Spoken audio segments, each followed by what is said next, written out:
Hey everyone, welcome to podcast number 2 for Memory here. This is Tip Ambrogio, and I didn't say miserable. It's supposed to be mediocre. Let's not make it worse than it is. Where I talk to people that I've met along my 24 years in comedy, whether it's the local clubs, TV, film, you name it, everything that led me to be broadcasting in a basement. So I am very happy to have our guest today. She is a comedian, a writer, a radio host, an actress. I'm not an actress. You have done some film and you've been on TV. I think that qualifies you as an actress. And just let me get through the intro, Maureen. You can make it a little longer. Just recently completed a dry bar comedy special, and her one-person show, Daughter of a Garbage Man, has been called brilliant and a tour de force. Yes. The very, very, very genteel Maureen Langan. Maureen, welcome. How did I get involved in your mediocre nightmare? How did this happen? Well, you know, when there's a pandemic and everybody's stuck inside, I guess you had no bookings like I don't. Right, it's insane. The thing is, like, you know, it's wonderful to relive this. We met many years ago. Yes. In the mid-'90s at Stand Up New York. Do you remember that? I do. Tim Davis was leading comedy workshops, and I was taking one. And he wanted me to meet with you. And we were sitting down and hashing out some writing stuff. And you had written a lot of dick jokes. And I'm like, yeah, that's not like what I do. And then we began this friendship and understood each other's sensibility. And in fact, I've never written with anyone ever since. No, but the thing that I love about working with you is because I was a journalist, when I get called to do some of these TV commentating shows, or I used to do the Joy Behar show a number of times, you're the only person I've ever sat down with and actually would write with. And it's different than like somebody writing for you. It's like, okay, Chip, this is what I'm doing. See what comes to your mind. I see what comes to my mind. And then we would blend the work into really funny bits, and then I would bring them on the air. So when I finally get that big talk show that I'm going to get after this pandemic, you have to be a writer on it.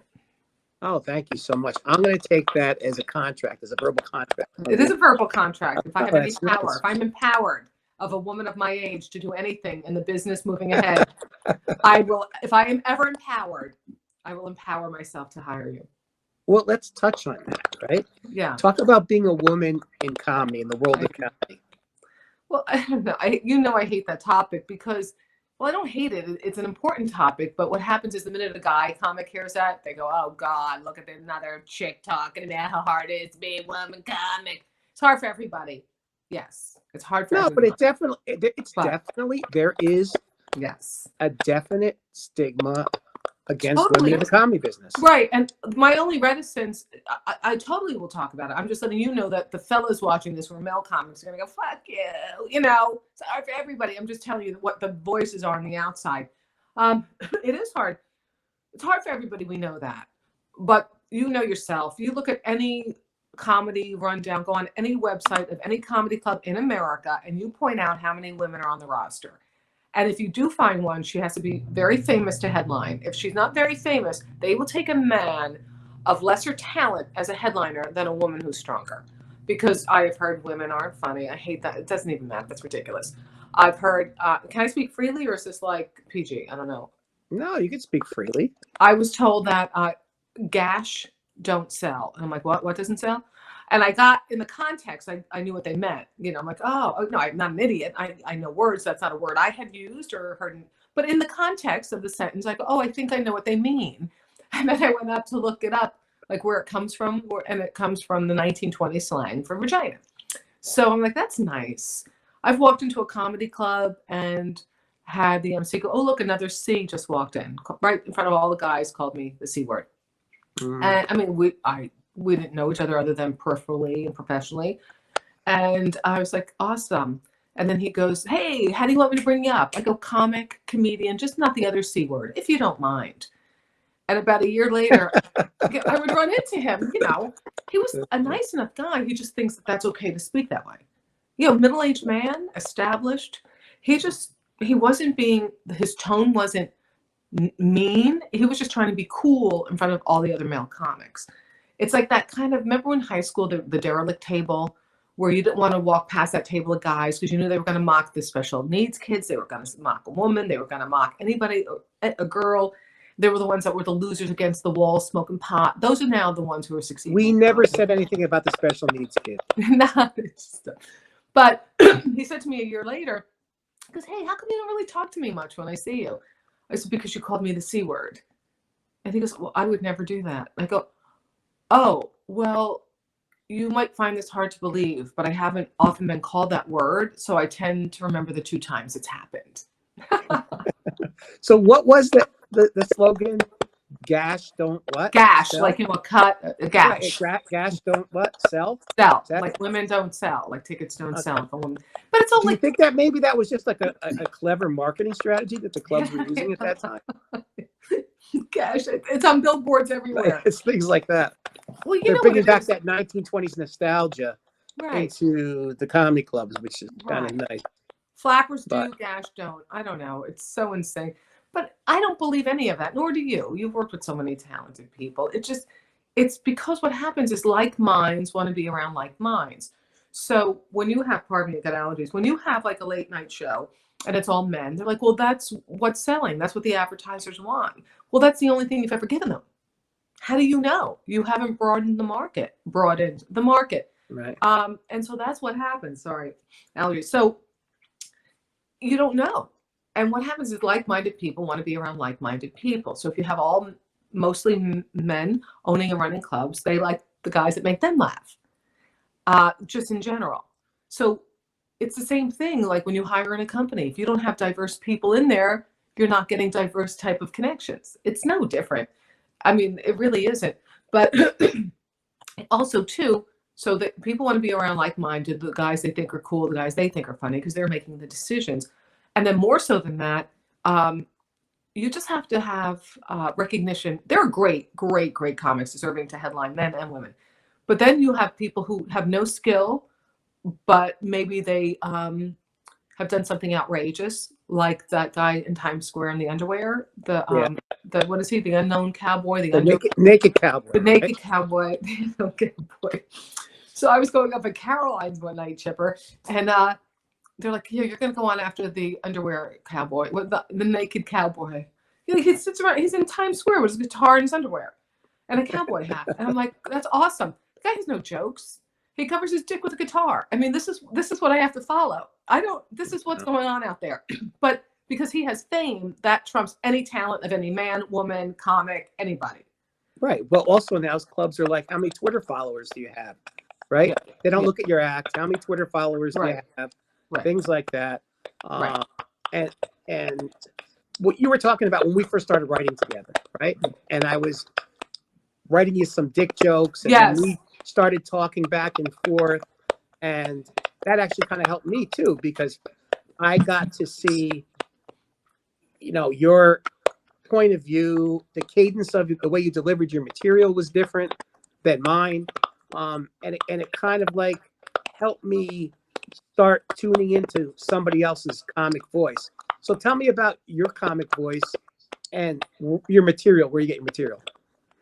Well, you know me so well. It just happens. I think when you first start, you want to be like how you're supposed to be. I always spoke very quickly and things would come to my mind fast. And I was told, slow down. Very set up punch kind of rhythm that you see on late night. But that's not my natural rhythm. And that's, as I'm speaking to you, this is my natural rhythm. So for me, it just took a while to go back to trust that, because people take it out of you and you're told, don't do it that way. And you're like, oh, okay, really? All right.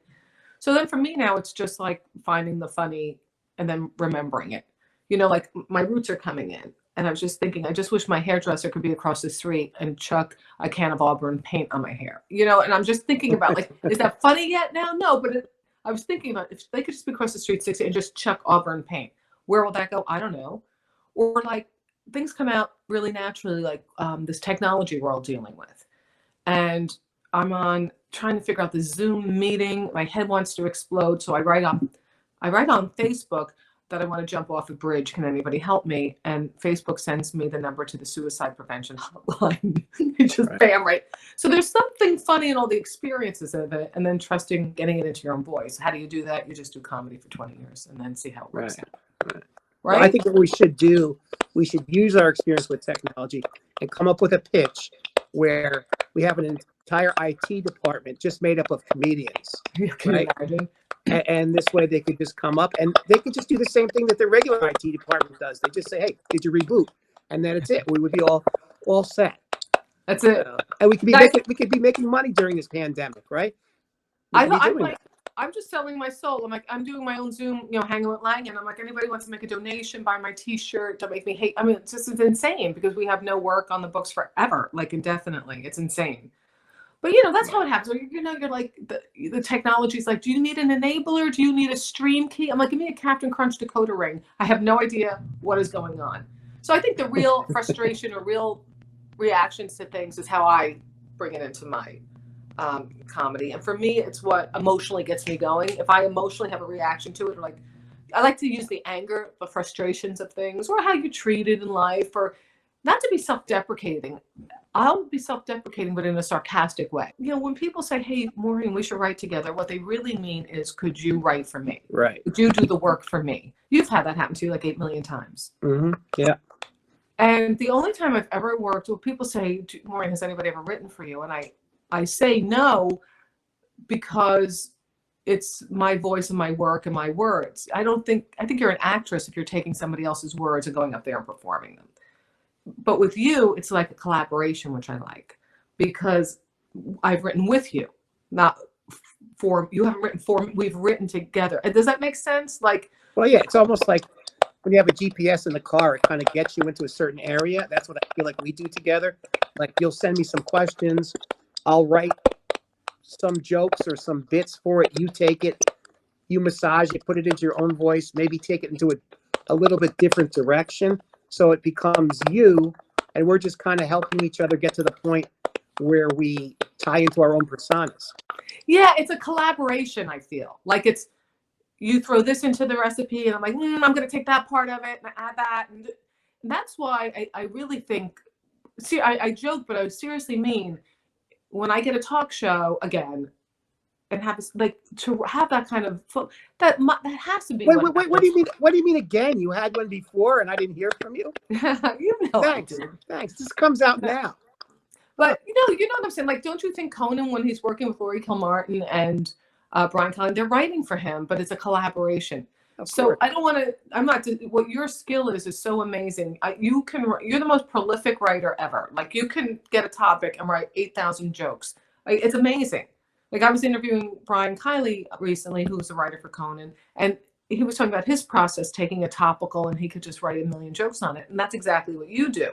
So what I liked, if I was going on a television show and it was topical stuff, I would read it first, and whatever came into my head, I would just write, like, not even think about it. Like, just bam, stream of consciousness, whatever comes out. Then I'd send it to you. I go, see what comes out of your head. And then I'm like, oh, that's good. Oh, let me take that with mine. That to me is like awesome. I love that. We had a lot of fun sometimes when you were hosting events, just throwing the questions back and forth and just getting the idea for what are you going to do at a event where you're hosting in between time, who's on the dais, things like that.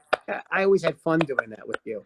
Well, you did the Friars. You wrote people for the Friars roast, so that's a big because deal. of you. Because that's true. I remember that story, which was you were actually doing something for me when I was working corporate. You were doing a video for us, and I was having lunch, and you were in my office, and I'm writing jokes for a comic who I won't say who the comic was, and I told you who I was writing jokes for, and you said, "Why are you writing jokes for that person?" And I said, "Because I'm getting paid." And then at that point, that person was going to be on a Friars roast. I think what happened is the judge fell out. You were one of the judges. Oh, yeah. You were one of the judges. And what happened is they said, oh, that comic is a little raw, a little green, but she's a great writer.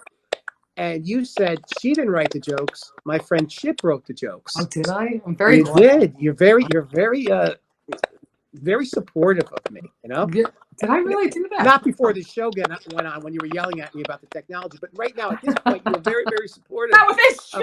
of I have me. time for this. You know who I am. And apparently what no. happened was they said, okay, we need another writer for the roast. You called me and said, you got to write 25 jokes right now and send them to him. I wrote the 25 jokes and I got to write for the Matt Lauer roast because of you.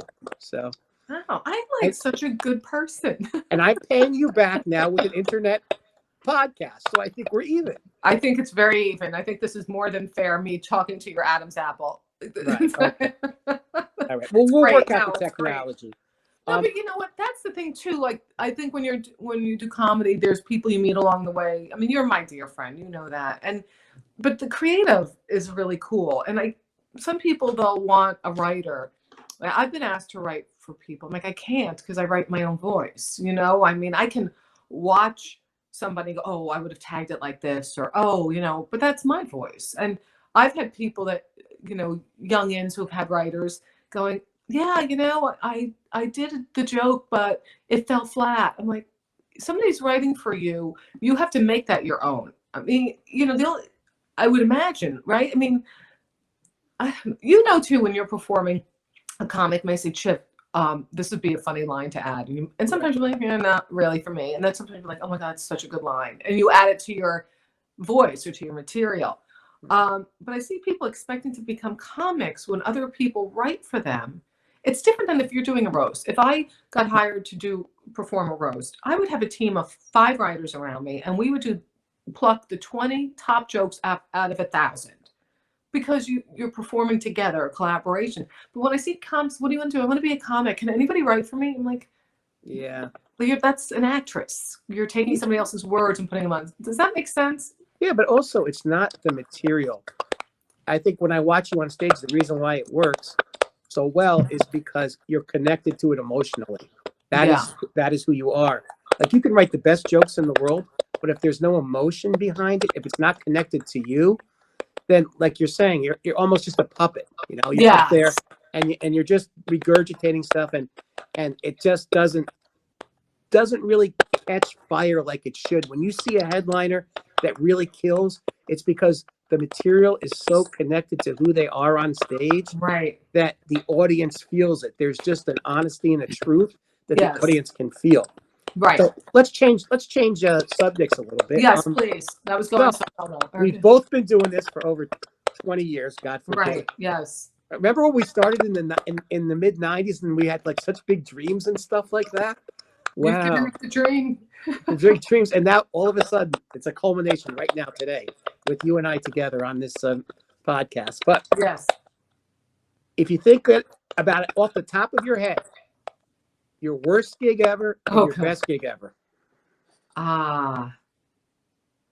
Well, I've had a couple of worst gigs. I'll go quickly. One was when I was working in Laughlin, Nevada, not Las Vegas, but they pick you up in Las Vegas and take you in a van with the other 2 comics to Laughlin, which was the hottest place I'd ever been in my life. Literally, it was so hot, like 120 degrees. And I'm thinking Sylvia Plath could have just sat on a street corner and died. She would have had no need for an oven, nothing. You know, it was that hot. And if you tried to get into the hotel room, you literally had to cover your hand to open the door on the outside. It was that hot. So on the way, pardon my allergies. On my way to in the van, this guy, one of the comics, goes, I'm sitting up front and I'm smoking. I go, okay, well, that's nice, you know? And then his friend is hung over in the seat behind me, who we brought to open, like a 6-year-old skinny man, red face from years of drinking.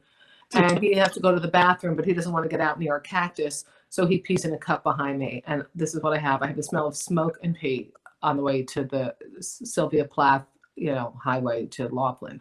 Wow. So that was fun. And the other thing I did, my broadcasting agent had never seen me perform stand-up.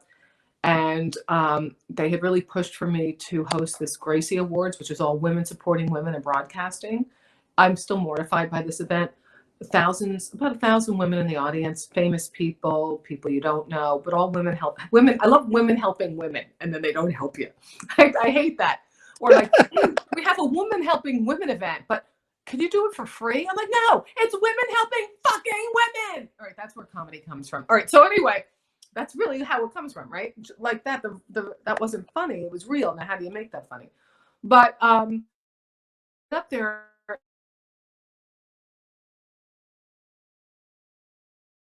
is to be and not eating and clinking glasses. I get up there and nobody's listening because I'm not famous. And you have Kathy Lee Gifford and what is that gal? Mindy Kaling. All these yeah, from The Office. They're all out there. My agent, who's never seen me at a table with agents, I bomb so badly. Like people are staring at me like I'm abstract art chip. Nothing. And then I go in after the Kardashians, you know, like Kim got a book deal. What is it? A coloring book, you know? She's so bad, but she can bring a ghostwriter to a book signings. Who's best friends with Kardashian's mama? Kathy Lee Gifford. That's when I got her attention, staring at me like with rage. Nobody's paying attention. So I'm like, what the fuck? Women helping women. And my agent's mortified. You hear somebody else go, I told you this was a bad idea. And you know who was really nice to me? I'm going to write about this. Who sat in the front row and just looked and gave me great energy and support and clapped? Allison Janney. Wow. Like, you know how you don't know people, but you watch them in a movie and you're like, I think she's a nice person. You know? And then she gave me a hug after, and I was mortified. I was still mortified because I'm thinking, here's an organization, Women Helping Women, and they had no interest in me unless if I had been famous. But Allison Janney sat there in the front. I bombed. I mean, my agent has no idea that how well I can do on stage. Like zero. I mortified them. I was mortified. The whole thing just totally sucked. It's called the Gracie Awards. It's women's honoring women in broadcasting. Nobody honored me. It was awful. But nobody, if you don't do stand-up, you just don't know that experience of bombing. Nor should you really. And but it stays with you. It stays with you. Like you could probably still have that feeling now. I do. Right? I do. I'm just really having it. It's so upsetting to me because I don't feel I was set up properly for success. I told them what I need and it didn't happen. And that's not high need. It's needs of like the microphone being centered. Oh, and guess who did not like me at all backstage? Who people say I look like when I'm dressed up? Mary Lou Henner. Really? Oh, yes. She wasn't digging me after. No. And she has that amazing memory, so she could probably tell you everything that happened that night. Ask Mary Lou. She'll tell you exactly. She knows. She'll go from your opening joke to your closing bit. She'll know it all. I bombed so badly. And I want you to get into your best stand-up memory that you have. But I remember a show that we did together, which was horrid for me, which was you said, oh, can you come and open and do like 20 minutes for me? I'm doing this thing at a place in Garfield. I remember it was Garfield, New Jersey. Yes. And you said, oh, they hired me to do this and they told me to bring somebody along. And it was some kind of, I don't know if it was an awards dinner or something. And there was a staircase or something. You came down the staircase and I was on the floor performing and you come down the staircase as I'm finishing because they were like, get him off, right? Really? And it was just horrible. There was no connection to the audience at all. It was, everybody was eating, they were serving, people wanted like croutons and the salad dressing and whatever. And then you come down and you got them right away. You got them right away and everything's going well. And then they bring out the entree. People are talking. I don't know if you remember this. They were selling raffle tickets while you were up there, which kind of took the audience's attention away from you.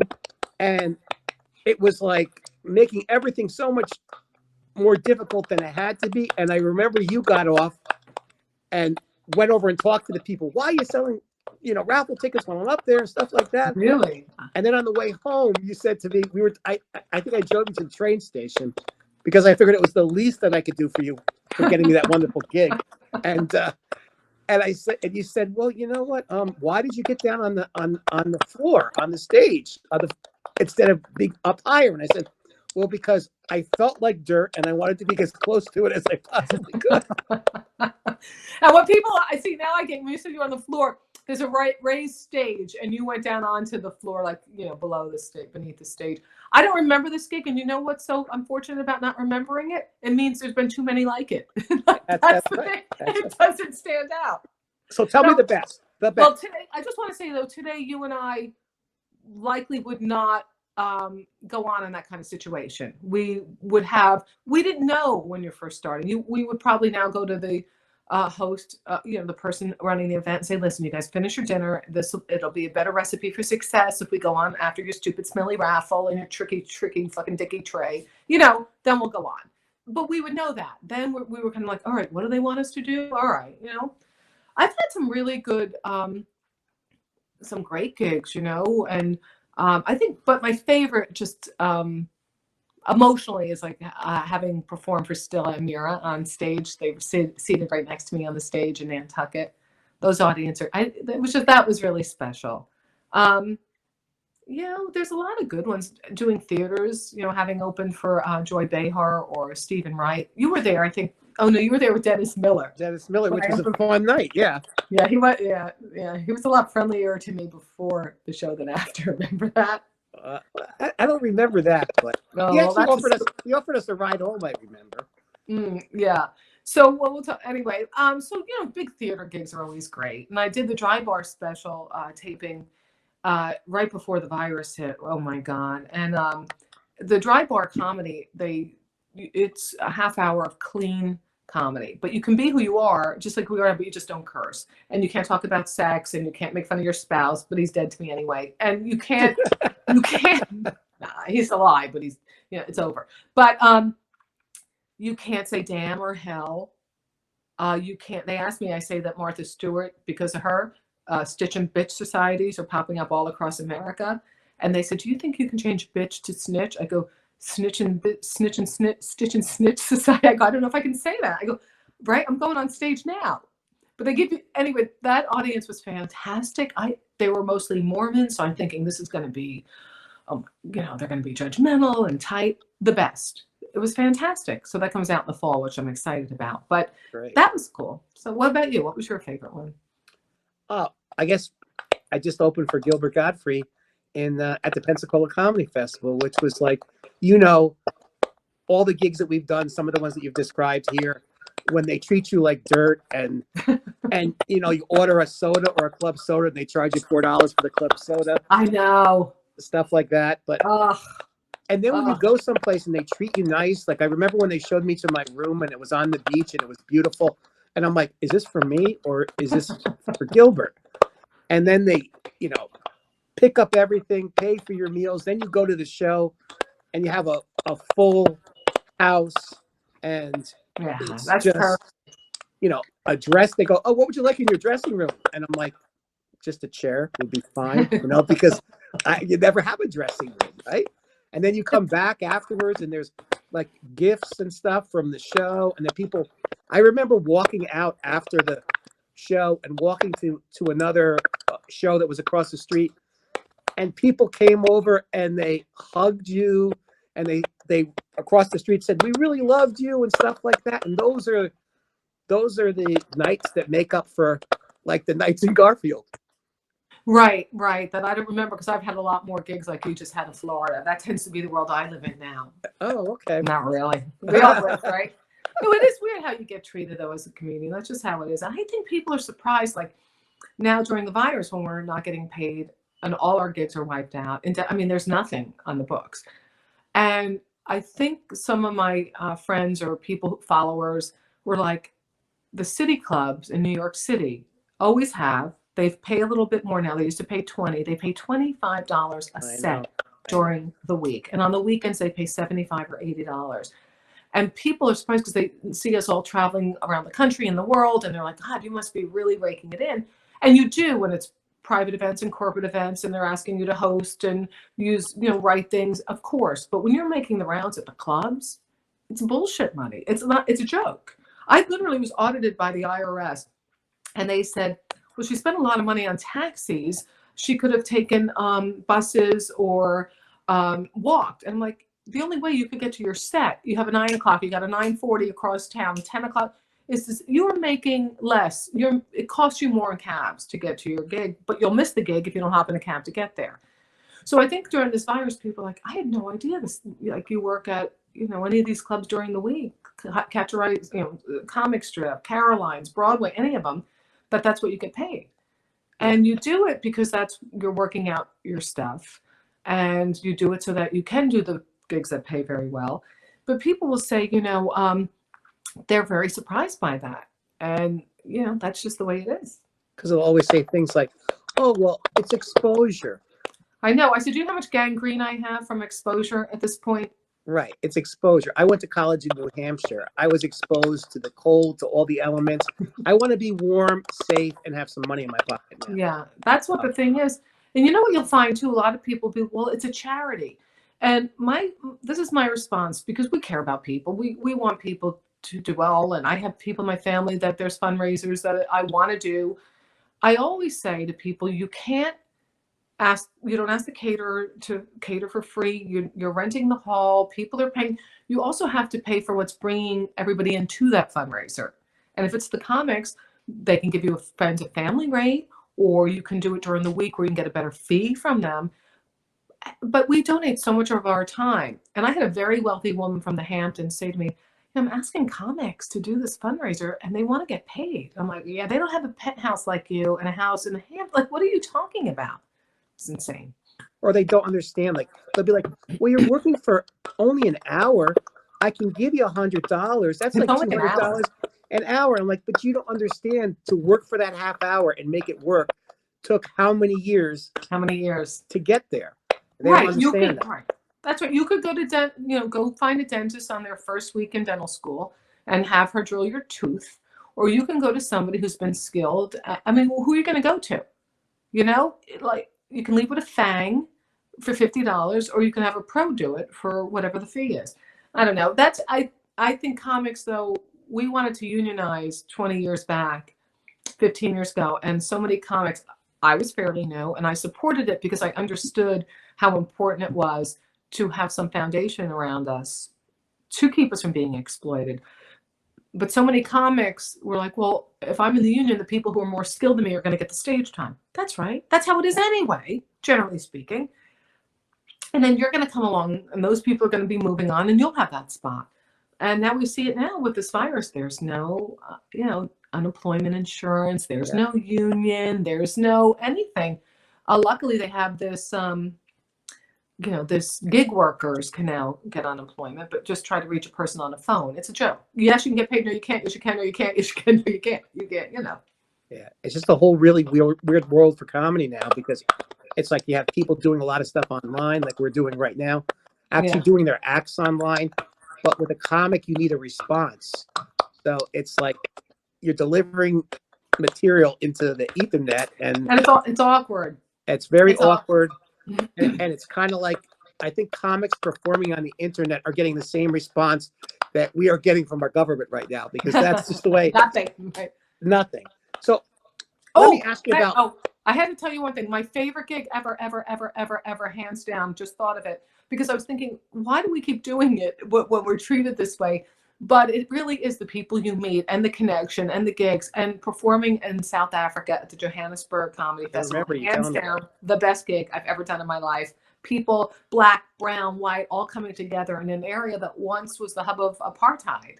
And it was effervescent. I get goosebumps thinking about it. The best ever. So for me, traveling and meeting people, and because I was a journalist, I'm very curious about what everything is going on around me. And then at night performing, hands down the best. Okay, there. That's good. So tell me about Hanging with Langan. I know your radio show, and you're also doing it now. Like, yeah. This is a pig fuck. No, Hanging with Langan was my 7-year-long radio talk show on KGO in San Francisco, 3-hour talk show every week. That ended a few months ago, and so now I am in the process of. I've been putting on the internet Hanging with Langan, a webinar, so 100 people in the audience can come in. And inviting, right now it's comics, but it's going to expand beyond comics, because on my radio show, it's fun, heart, smart, different kinds of people. So I want to do this as a weekly, maybe more show, and half hour, 40 minutes, and bring on a one-to-one guest, and then expand to a round table, which really square because everybody's in a square, different people, and throw out some topics and keep it moving. So that's what I'm doing, and I sell T-shirts. Do you want me to tell about that? Sure. We could do the promo part at the end, but show me your T-shirt. Well, it's called "Don't Make Me Hate You." See, don't make me hate you. Yeah. Anyway, yeah. So the show, it's a way to create, keep creating, and hopefully also it's suggested donation based if people want to do that. To they don't have to, but it is nice if they want. So where can they get a T-shirt, and how can they find out all donate about to the this? show? Yeah. Maureen Langan, LANGAN. .com is my website. Mo and Maureen Langan, same place. Mo Langan and Maureen Langan. Take you to my website. And then, of course, on Facebook, I'm always posting everything there. I should post this. I'm going to post this today. Buy my T-shirt. All right. Buy a T-shirt. Buy a T-shirt from Maureen. Don't make me hate you. Don't make her hate you. So, we don't have a lot of time left, but I want you to talk about your one-person show, Daughter of a Garbage Man. Daughter of a Garbage Man. Well, that was because Daughter of a Garbage Man is a story about growing up in working class values, a father who didn't finish high school from the South Bronx and who was a New York City sanitation worker, a mother who came from Ireland, very smart, wanted her kids to get educated. And then you see that people who fuck donkeys get on billboards or dance naked in Times Square or are Kardashian and make a sex tape get more rewarded than those who get educated. So I juxtapose my family's values with today's reality show shallowness, and it goes deep though. You've seen it, into who my parents are. It was amazing. It was amazing. Thanks. It's their strengths, their struggles, the secrets, how it affected me, and how so it's a real family story. It's Spalding Gray without the desk or the suicide, that kind of stuff. Yeah. So I want to ask you, I'm going to do a segment now. It's going to be called My 5 Fast Questions. And I just want you to answer the questions off the top of your head, and let's just have a little bit of fun. Okay? Right, pressure. Go ahead. Okay. Worst hack line you've ever used or heard? You know the one. The one that people use all the time. Not is this mic on, but that was funny. You people don't know that was funny. Like when they tell you that it was fun. What is the line? Oh, it'll come to me, but you know the line. Okay. How about give me the name of your Netflix special and incorporate the word haggis? Haggis? Yes. Don't make me hate you because I already hate haggis. Very nice. Very nice. Okay. So, would you shake hands with Louis C.K. or Donald Trump? Louis C.K. Louis C.K. Okay. All right. Passover or Easter? Which holiday's funnier? Passover. Why? Jews. Jews are always funny. The Jews, the people, the history, the saviors, New York. Come on, Shmia. So much. Okay. All right. Who's funnier? One of those cat sneezing videos on YouTube or Dane Cook? Dane Cook. Dane Cook. Okay. We have to protect our brothers in comedy, right? We're just having fun, Dane. I hate cats. As if he's watching this show. Yeah, he is. So he is right now. So let's talk a little bit about what's going on now. Was that 4 or 5? All right, go ahead. Let's talk a little bit about what's this whole. You did this will be funny later. You'll get this when you get home. That's the line. Oh, that's it. Okay. Yeah. That's it. You'll get it when you get home. Yeah. You did a very cool thing because we're in the middle of this coronavirus thing, and on Hanging with Langan, I don't know if it was called Hanging with Langan. Maybe you were just hosting the show, but you talked to comics from around the world about their experience with the coronavirus. Oh yeah. Cool. That's on Hanging with Langan. Yeah. Yeah. So it was amazing. You had a comic from Italy, and he was telling us what went on there, and also it was kind of cool to see the difference in comedy, where he said he would go up and try out 45 new minutes. I remember him saying, which we just don't do here. And then because he's the only comic in Italy, Francesco Di Carlo, and his Netflix special has English subtitles. So it's Francesco Di Carlo, and he's trapped in Rome. And I met him doing the comedy festival in South Africa and Switzerland and all that. Yeah, but he said, comedy is just starting to catch heat in Italy, and so he gets all this stage time. Yeah. It was great. And then you had a comic, Michelle Ballin, who was stuck on a cruise ship. And then another comedian, I think, who was stranded in New Zealand. It was really interesting to watch. Right. The thing, though, with doing Hanging with Langan, and I say this to you, Chip, I don't think I want it to be comics every week, because there's a wider, swath of people from which to choose. And I love the comics. I love the comedy world, but there's a wider world in addition to, not instead of comics, but in addition to. What do you think? I think that would be great, because you get a nice mixture of people from the real world and comedy, and you get more than comics just trying to throw out their material, and I think that would be great. So I did find, though, it's interesting, because the first show I did, that was called Stand-Ups for Shut-ins, and I made it really clear, that was the title. I made it really clear that it was a round table. I wanted to talk with comics around the world. These were stand-ups, not stand-up. These are stand-ups, the people for the shut-ins hanging. And some people are like, oh, I thought we were going to get stand-up. But I think stand-up, every comic is practically doing a stand-up show now. I think it is oftentimes challenging to watch, because you have to have that effervescence of the back and forth. You don't have it.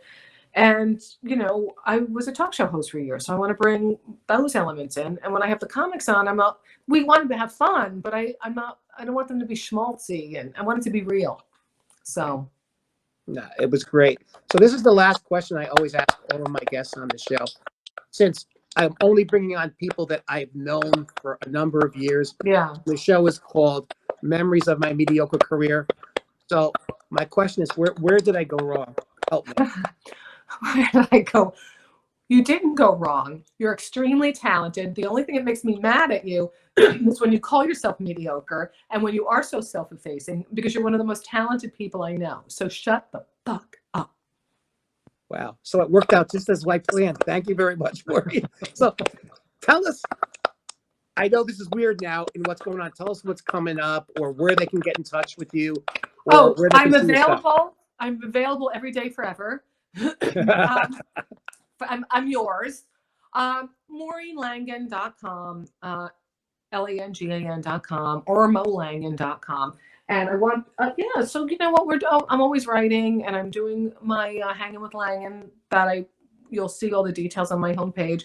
And I'm not joking, I am selling on my website, Don't Make Me Hate You t-shirts. Because I don't want to hate people, they make me hate them. I'm a victim. The great t-shirts, Maureen. Thanks for having me. Thank you so much. Thank you for so much being on the show. And I hope that we're both out there performing again soon. Okay. Yeah, but I want people to know, and I'm not going to give anything away, but you are a dynamo, and you have so many great projects going on, and one of these are going to hit, because you know what you're doing, and you're totally not mediocre. You're just playing that bullshit line, but you're beyond. All right. Thank you, Maureen. All right. Bye, everybody. Bye, Take Chipper. care. We'll see you Should I next hang time. up now?